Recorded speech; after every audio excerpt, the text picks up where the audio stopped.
কয়দিন ধরে ফ্রিজে এই বেগুনটা রাখা ছিল, তার সাথে এই দুটো কাঁচা টমেটো।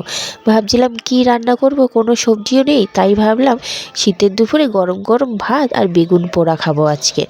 সেই বুঝে কাজ, বেগুনগুলো গোল গোল করে কেটে নিলাম, দিকে টমেটোগুলো গোল গোল করে কেটে নিলাম। কড়া বসিয়ে দিয়ে দিলাম হালকা তেল আর বেগুনগুলো হালকা রোস্ট করে নেবো। বেগুনগুলো এদিকে রোস্ট হয়ে গেছে, তুলে নিলাম।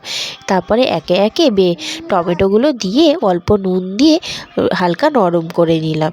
এদিকে আমার হয়ে গেছে, টমেটোগুলো তুলে নিলাম। কড়ার মধ্যে দিয়ে দিলাম দুটো শুকনো লঙ্কা, রসুন আর পেঁয়াজ ততক্ষণ ভাজা হচ্ছে। এদিকে বেগুনের খোসাগুলো ছাড়িয়ে নিলাম। বেগুনের খোসা ছাড়ানোর পর মেখে নিলাম টমেটো এদিকে মাখা হয়ে গেছে, পেঁয়াজগুলো ভাজা হয়ে গেছে, দিয়ে দিলাম একটুখানি নুন, ভালো করে ডলে নিলাম। তারপরে বেগুনের সাথে ভালো করে মেখে নিলাম। এদিকে রেডি হয়ে গেছে বেগুন পোড়া।